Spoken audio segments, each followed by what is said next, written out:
오늘 말씀의 본문 에베소서 5장 15절에서 21절입니다. 설교의 제목은 지혜로운 자로 살라 세 번째입니다.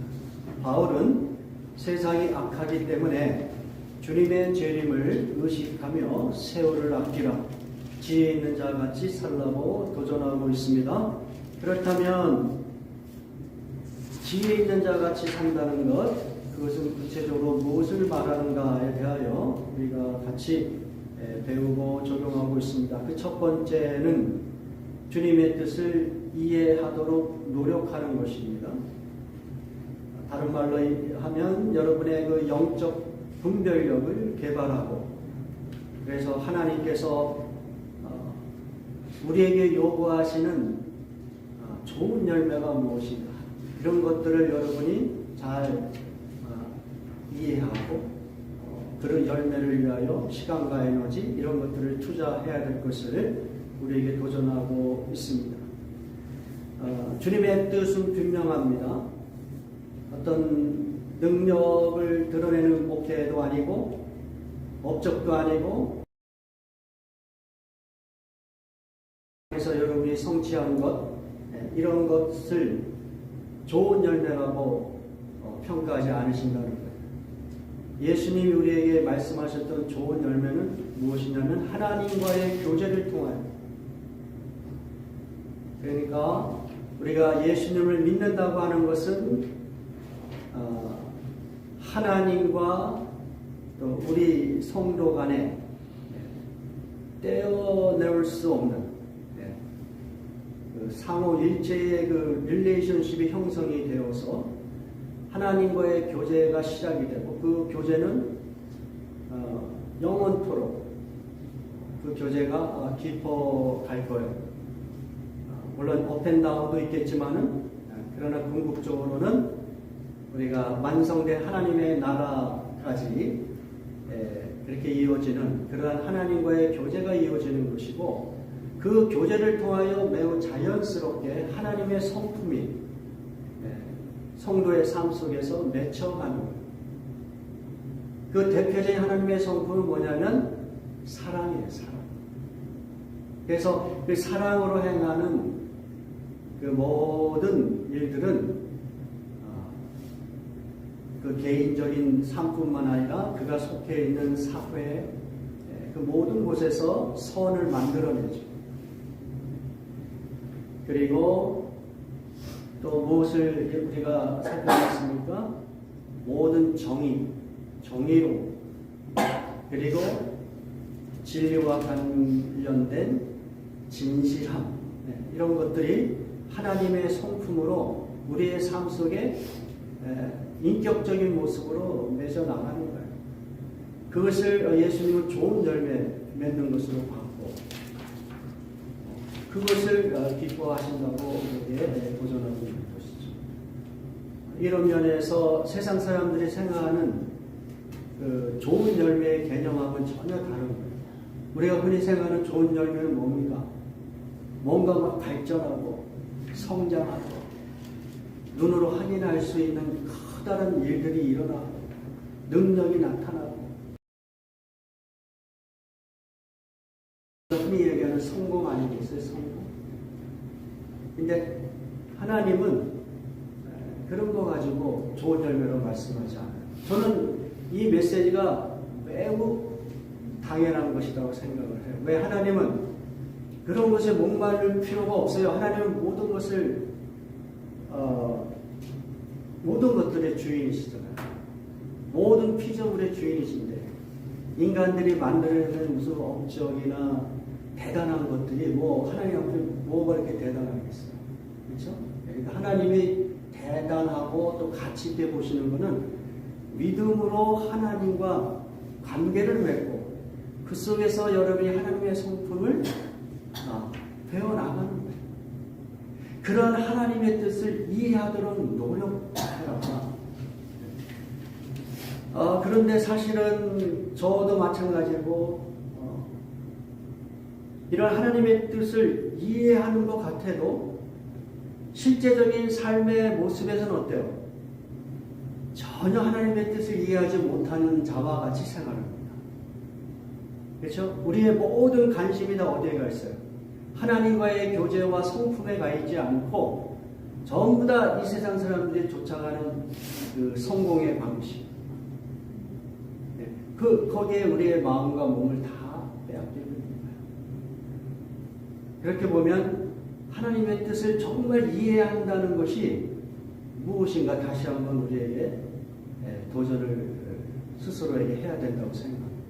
어쩌면 우리는 그냥 그 말로만 이게 하나님의 뜻입니다 하고서 실제적인 삶의 모습은 전부 다 그냥 세상 사람들의 방식, 능력이 나타나야만 되는 능력 목회의 방식으로만 또 교회를 세워나가려고 하는 그런 우리의 뭐랄까요, 외식적인 그런 모습을 보게 돼요. 정말 그런 것이 하나도 없어도 사람들의 인정함도 그래도 과연 우리가 하나님과의 교제를 가지게 그분이 주시는 그 기쁨과 그 소망을 가지고 세상 속에서 정말 행복을 누릴 수 있는 그것을 누릴 수 있는 사람은 정말 하나님의 삶 속에서는 어떻게 해요? 세상 사람들이 열반하는 것이 부족하면 그렇게 힘들고 불행하게 느끼고 불안하고 두려워. 그러므로 주님의 뜻을 이해하려고 노력하는 것은 매우 중요해요. 오늘 여러분과 살펴볼 것은 방식은 뭐냐면 그 주님의 뜻을 이해한 것을 어떻게 하냐? 순종하라는 거예요. 주님의 뜻을 이해한 것을 순종해라. 다른 이야기를 하면 주의 통치를 받으면서 살아. 하나님의 그 어떤 통치하심, 내가 세운 그 어떤 인생의 플랜, 그 계획에 매달려서 여러분이 막 그냥 웃기도 하고 울기도 하고 그런 인생이 아니라 내가 세우는 그 인생의 시나리오 플랜보다 더 크신 관점에서 우리를 통치하시는, 우리를 이끌어 가시는 그 하나님의 통치를 받아들여라. 그러한 자들이 어떻게 해요? 하나님의 뜻에 순종할 수 있을 거예요. 이런 관점에서 에베소 5장 18절에 바울이 이렇게 우리에게 도전하는 겁니다. 같이 이 말씀 공동합니다. 술 취하지 말라. 이는 방탕한 것이니 오직 성령으로 충만을 받으라. 성령 충만을 받으라라는 것을 다른 식으로 표현하면 하나님의 통치를 우리가 인정하고 하나님의 뜻을 순종하라. 이런 식으로 여러분이 성령의 충만을 이해할 수 있다는 겁니다. 여러분, 성령으로 충만을 받으라 라는 것과 대조적으로 우리에게 무엇을 경계하냐면 술 취하지 말라. 이는 방탕한 것이다. 우리에게 이렇게 이야기하고 있어요. 여러분, 술 취한 그 상태, 말하지 않아도 우리가 다 알죠. 왜 성경은 술 취하지 말라고 이야기했을까요? 성경은 술에 대하여 먹지 말라는 이야기는 없어요. 술을 먹을 수 있는 거예요. 왜냐하면 술도 하나님이 인간에게 주신 선물이에요. 우리의 삶 속에서 술을 통하여 주는 그 즐거움 누릴 수 있도록 우리에게 술을 허락하셨어요. 때로는 그 술은 우리에게 어떻게 해요? 그 치료제가 될 수도 있잖아요. 바울이 디모데에게 이야기한 대로 내가 위장병이 있으니까 포도주를 가끔씩 먹으라 이러잖아요. 그러니까 술은 기본적으로 하나님이 인간에게 주신 하나님의 기분 좋은 선물입니다. 그러나 성경이 분명히 이야기하는 것은 술은 먹되 술 취하지는 말라 이렇게 이야기하고 있어요. 이게 어려운 거예요, 그렇죠? 술은 먹는데 취하지는 말아라. 그러니까 이 술에 대하여 컨트롤하지 않으면 그것은 하나님의 뜻이 아니에요. 하나님 앞에 심각한 죄를 범할 수 있는 가능성이 있다는 거예요. 그것을 뭐라고 표현하면 방탕한, 술 취하지 마라, 방탕한 것이다. 술 취함으로써 따라오는 결과가 방탕함이 있다는 거예요. 그것 때문에 경계하라고 이야기하고 있어요. 그래서 방탕하다라는 이 단어, 헬라어를 찾아보니까요, 아소티아라는 단어를 사용했습니다. 아라고 하는 것은 without, 없다는 이야기예요. 그리고 소티아, 이쪽의 이야기는 save, 그러니까 save, 우리가 음식 먹다가 남겨놓는 거 save라고 해요. 그렇죠? save하지 않은 상태를 아소티아라는 단어를 사용했어요. 그래서 이 단어는 다른 말로 이야기하면 wastefulness, 그러니까 다 소비해서 없어진 상태를 이 방탕이라는 그 단어에서 우리가 이해할 수 있는데요. 우리가 술을 취하게 되면 기본적으로 나타나는 현상이 뭡니까? 이 자기 컨트롤을 잃어버리기 때문에 그 행동이 어떻게 돼요? 과도한 행동이 나오죠. 저 사람은 술 먹기 전과 술 취하기 전시, 술이 취하게 되면 술이 그 사람의 그 몸과 마음을 지배해버려요. 통치해버려요. 그래서 그의 그 입술과 마음과 이 행동을 아주 과도한 방식으로 드러나게 만드는, 그것이 뭐예요? 방탕함. 그런데 그러한 방탕함이 하나님이 원하시는 삶의 방식이 아닌 거예요. 그래서 잠언서에 보면 이 술 취하는 자의 그 방탕함의 그 결과를 이렇게 경고하고 있습니다. 잠언 23장 20절에서 21절 같이 공독합니다. 술이라면 정신 못 차리는 사람들과 고기라면 개걸스럽게 먹어대는 사람들과는 절대로 어울리지 말아라. 술 두정대리와 먹는 것을 탐내는 사람은 쪽박을 차는 신세가 될 수밖에 없고 누더기를 걸치고 살 수밖에 없다. 우리가 충분히 상상할 수 있는 그런 방탕함의 결과들을 우리가 알 수가 있습니다. 특별히 요즘에 유튜브에서 이 고기 먹는, 고기를 개걸스럽게 먹는 그런 방송들이 인기를 끌잖아요. 그러니까 고기도 더 하나님이 우리에게 주신 좋은 선물인데 컨트롤해서 잘 먹으면 좋은데 이거를 어떻게 해요? 아주 그 탐욕스럽게 자기의 그 의지를 넘어서는 그러한 방식으로 먹는 것을 찾게 되면 그런 것들이 우리의 삶을 방탕한 방식으로 이끌어가고 그리고 쪽박을 차는 신세가 될 수 있다, 이렇게 경고하고 있습니다. 또 바울은 더 나아가서 이렇게 우리에게 경고를 합니다. 술 취한 자는 하나님의 나라를 유혹으로 받습니다.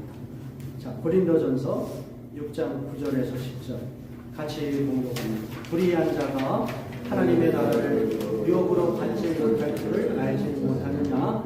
유혹을 받지 말라. 음행하는 자나 우상 숭배하는 자나 간음하는 자나 탐색하는 자나 남색하는 자나 도적이나 탐욕을 부리는 자나 술 취하는 자나 모욕하는 자나 속여 빼앗는 자들은 하나님의 나라를 유혹으로 받지 못하니라.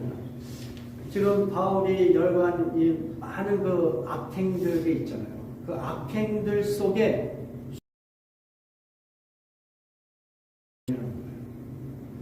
단순히 술 취했기 때문에 들어간다는 얘기가 아니에요. 술 취함이 만들어내는 무엇 때문에? 방탕함 때문에. 술 취함이 만들어내는 그 과도한 말과 행사람과 주변의 사람들을 해치기 때문에. 그래서 술 취하는 자가 천국에 들어가지 못할 가능성에 대해서 이야기합니다. 그러므로 여러분이 술을 먹되 이 부분을 매우 조심스럽게 생각을 하셔야 돼요. 이 술은 1차적으로는 우리가 지금까지 얘기했던 그 술을 이야기하고요. 그러나 이 부분을 좀 더 확대해서 해석할 수도 있을 것 같아요. 예를 들어서 이 술 취하는 것과 성령 충만을 서로 대조하였기 때문에, 그렇다면 여기서 술은 단순히 술만 가리키지 않고 우리들의 삶을 지배하는 모든 것들, 그것이 술이 될 수가 있는 거죠. 그렇죠? 그것이 돈이 될 수도 있고 명예가 될 수도 있고, 또는 건강에 대한 어떤 집착이 될 수도 있고, 또는 성공에 매달리는 그 삶의 방식이 될 수도 있고, 또는 아이들의 교육 문제 때문에 정말 아이의 문제라면 모든 것을 다 바치려고 하는 이 한국 부모들의 그 욕망이 있잖아요. 예? 아이를 위해서는 뭐 자기의 삶이 피폐해져도 좋아. 부모의 삶이 피폐해져도 좋고, 부모가 죄를 져도 좋아. 아이의 인생이 잘만 풀릴 수 있다면 그게 아주 거룩한 사랑으로 포장이 되어 있는 것 같지만, 그 모든 것은 일종의 술 취한 것과 같은 거예요. 왜냐면 그 사람의 그 마음과 통치하고 지배하고 있는 그 모든 것은 하나님 앞에서 무엇으로 판단돼요? 우상으로 판단됩니다. 그러니까 하나님께서는 이 마지막 때에 오직 하나님만이 여러분의 삶의 주인이 되기를 원하세요. 여러분의 가치관과 마음과 소망의 어떤 유일한 통치자가 되기를 원하세요. 그런데 하나님 대신에, 하나님보다 우리의 마음과 생각과 가치관과 소망을, 자녀일 수 있어요. 그것이 돈일 수 있어요. 그것이 성공일 수 있습니다. 자, 이렇게 보면 하나님이 통치하지 않고 그 어떤 것이 나의 삶을 통치해야 하는 그 삶의 모습, 그것은 일종의 술 취하는 것이고, 그리고 그 술 취함이 만들어내는 결과는 뭡니까? 방탕하며 하나님이 기뻐하지 않은 삶의 결과를 만들어내는 것이죠. 그러므로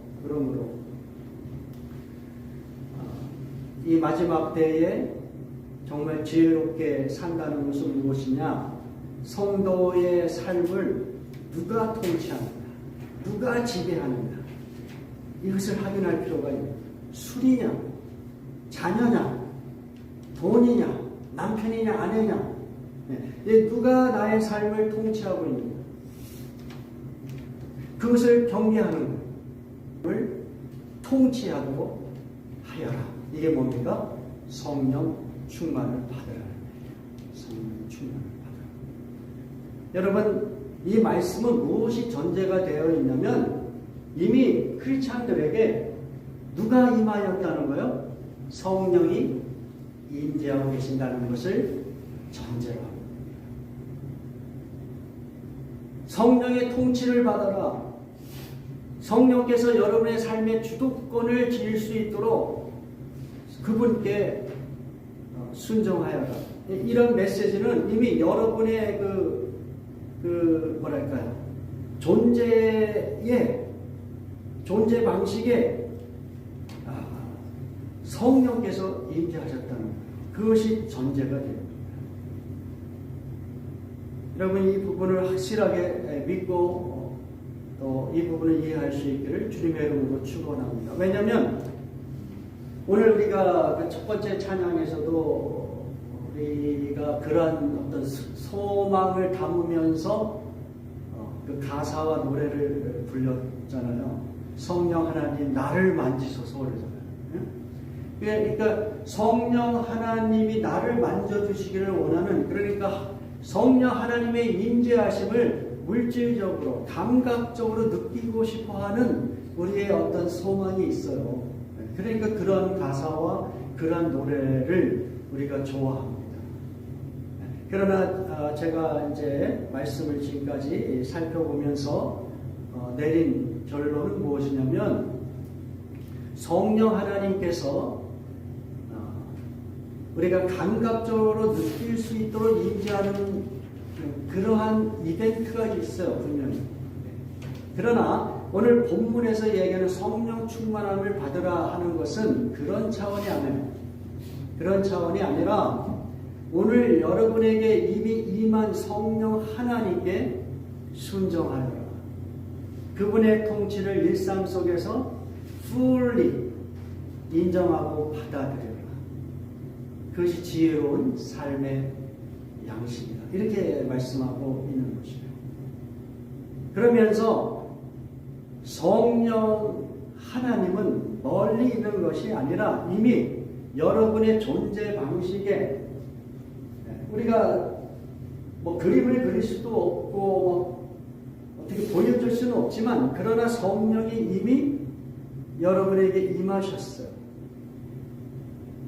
더 쉽게 이야기하면 여러분의 바디에 임하셨어요. 바디 깊은 어느 곳에 임하셨어요. 왜냐하면 그분은 영이시기 때문에. 우리가 이제 그 부분을 같이 좀 정리를 할 수 있기를 바랍니다. 요한복음 14장 16절에서 18절 같이 공부합니다. 내가 아버지께 구하겠으니 그가 또 나는 보혜사를 너희에게 주사 영원토록 너희와 함께 있게 하리니 그는 진리의 영이라 세상은 능히 그를 받지 못하나니 이는 그를 보지도 못하고 알지도 못합니다. 그러나 너희는 그를 아나니 그는 너희와 함께 거하시며 또 너희 속에 계시겠습니다. 내가 너희를 고아와 같이 버려두지 아니하고 너희에게로 오리라. 이 말씀 요한복음 14장 첫 구절은 어떻게 시작이 되냐면 나는 포도나무요 너희는 가지이니. 그러니까 예수님과 성도와의 관계를 그러한 끈끈한 상호일체의 관계로 말씀하시면서, 그러나 예수님은 어때요? 이제 조금 있으면 십자가에서 죽임을 당하시고 그리고 부활 승천하실 거예요. 더 이상 예수님은 이 세상에 존재하지 않으실 거예요. 앞으로도 마찬가지예요. 그런데 예수님께서는 그 대신에 내가 너희를 위하여 보혜사를 보내겠다. 이 보혜사, 파라클레토스라고 하는 것. 그것은 뭐냐면 누군가의 옆에 그 사람을 돕고 그 사람을 변호하고 그 사람을 치료하는 그런 존재로서의 보혜사를 이야기해요. 그 보혜사를 너희에게 보내겠는데 그 보혜사는 어때요? 영원토록 너희와 함께 할 것이다. 그 보혜사가 뭡니까? 우리가 이야기하는 진리의 영, 성령을 이야기합니다. 우리는 그 성령을 삼위일체 하나님의 한 분으로 인정하고 계시는 거예요. 그러니까 그 성령 하나님은 예수님을 구세주로 믿지 않는 사람들에게는 임하지 않으세요.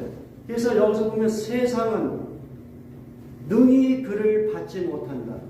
세상이 뭐예요?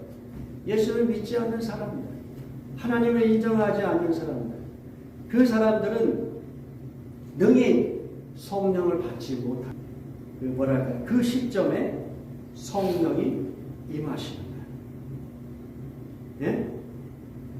그래서 성령이 어떻게 임하세요? 그는 너희와 함께 거하시오 또 너희 속에 계시겠다. With you, in you 이렇게 말씀하시는 거예요. 예?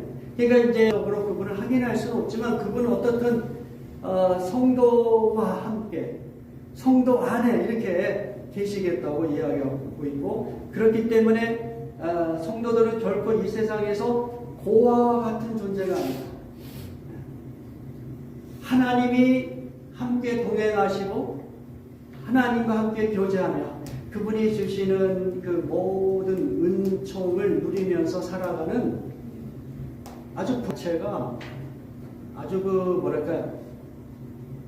성경의 표현으로 이야기하면 왕의 자손이 된 거죠. 그 왕자가 된 거죠. 왕자와 공주가 된 거죠.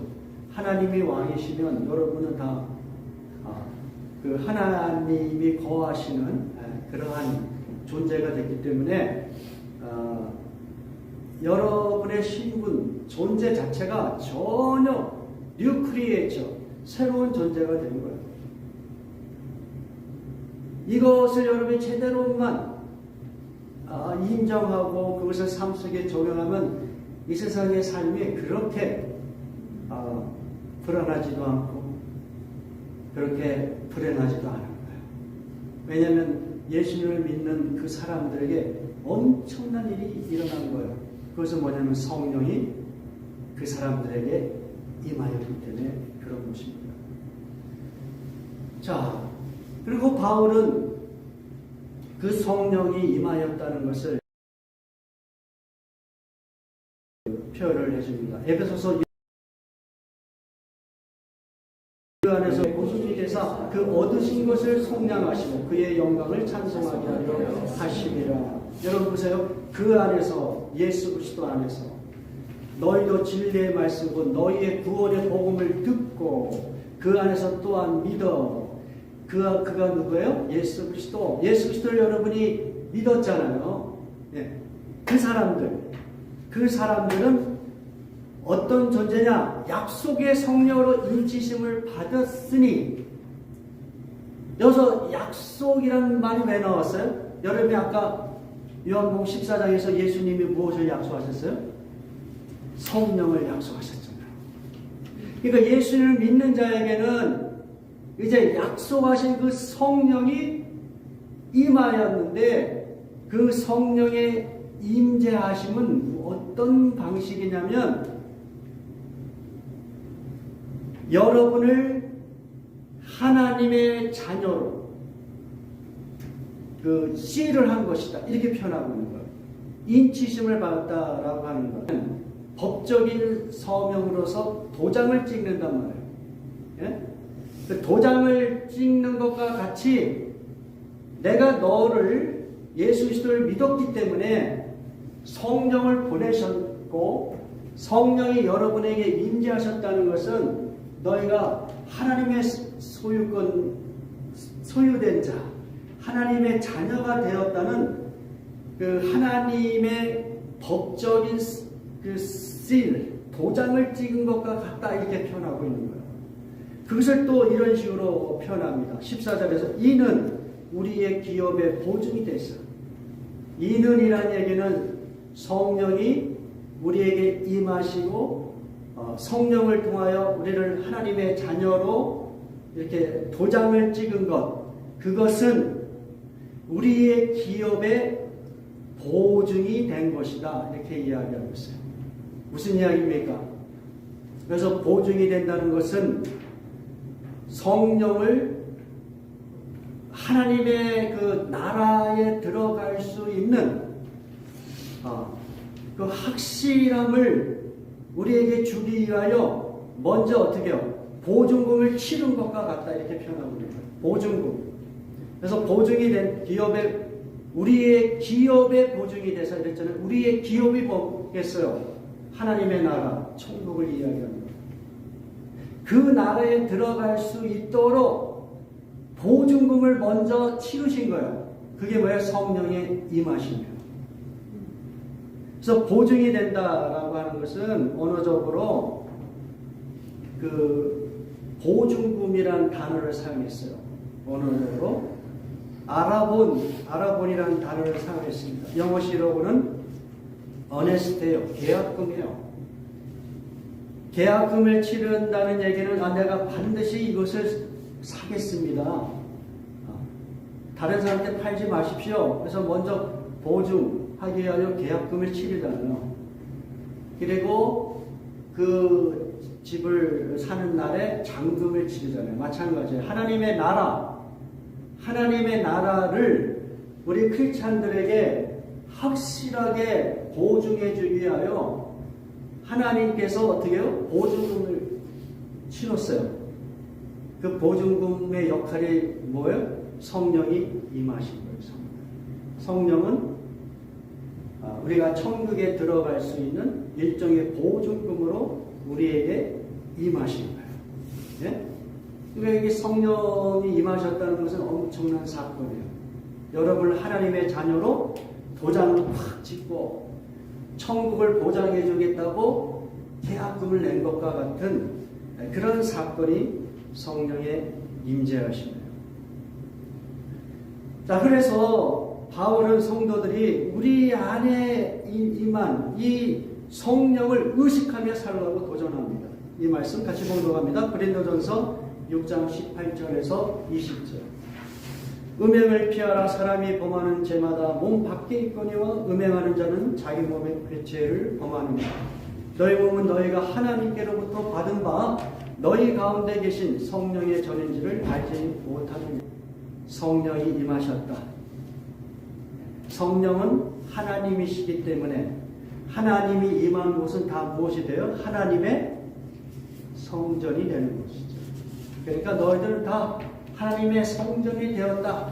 그 의식으로 살아라. 이렇게 이야기하고 있는 거예요. 그렇다면 성령 충만한 삶이 무엇인가 했을 때 우리가 이런 정리를 해볼 수가 있는 거예요. 뭐냐면 성령을 의식하지 않고 살면 어때요?